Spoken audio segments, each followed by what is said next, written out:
The story I'm going to tell you is about the first time I got dressed on the set of the Chinese soap opera Foreign Babes in Beijing, in which I was playing Jessie, a temptress and a homewrecker and a China scholar.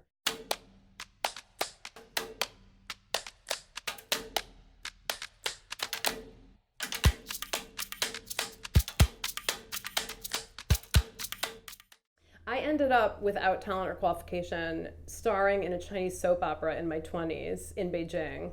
The soap was called Foreign Babes in Beijing, and I played Jessie, who was supposed to be a scholar, a homewrecker, and an exchange student who was in love with Chinese men and China. That was all I understood because I hadn't read the whole script because I was basically illiterate.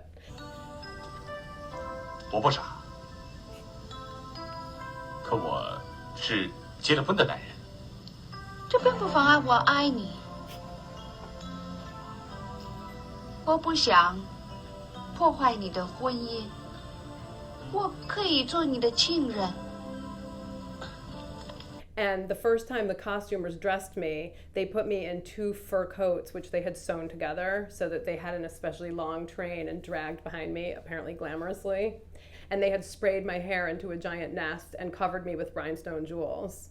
And I said, thinking I was an expert, that I didn't think an American girl living in Beijing, which I was, would dress like that. And the costumer said to me, "We don't care what you think. You look American. You look like Dallas." Miss Ellie and I have had a long talk, and we think that you should hear what I've got to say. So the insight I gleaned from this experience was, one, that the opinion of a billion people, even and potentially especially when it differs from my opinion, is something worth listening to.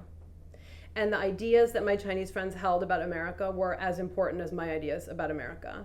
And my understanding now of America comes in large part from what I listened to people tell me about my own country when I was living in China. The second revelation I had over this experience was that the ideas of American women, which were portrayed in Foreign Babes in Beijing, and held by some Chinese, not all, of course, came not from the Chinese imagination, but from American pop culture. In other words, those costumers and the makeup people on the set of Foreign Babes in Beijing had never met a foreign babe, but they had all watched endless episodes of Dallas. So the stereotypes were originating in the Western imagination, and we had sort of beamed them across the ocean by way of Hollywood.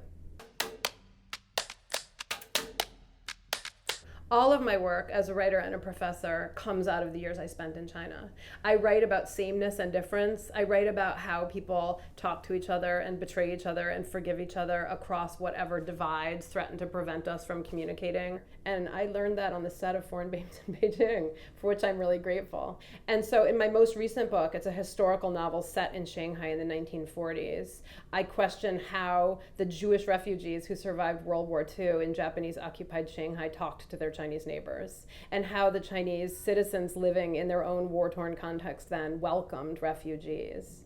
My favorite Chinese expression is 井底之蛙. This is the frog in the bottom of the well who looks up and thinks that she can see the entire expanse of heaven, but can actually, of course, only see a circle of the sky. And I feel like before I went to China, I was the 井底之蛙in America, and then after I went to China, I got out of the well, and I had a much wider perspective on the world, including myself.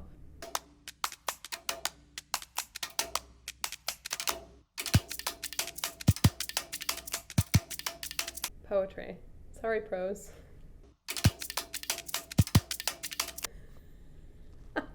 This one I want both ways. Can't you be a hustling devil and foreign?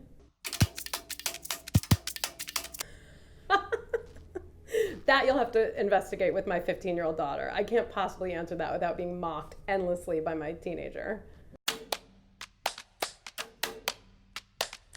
So my experience as a soap opera star in Beijing in the 1990s, I'm going to start that again. I don't want to say that. That's too self-loving.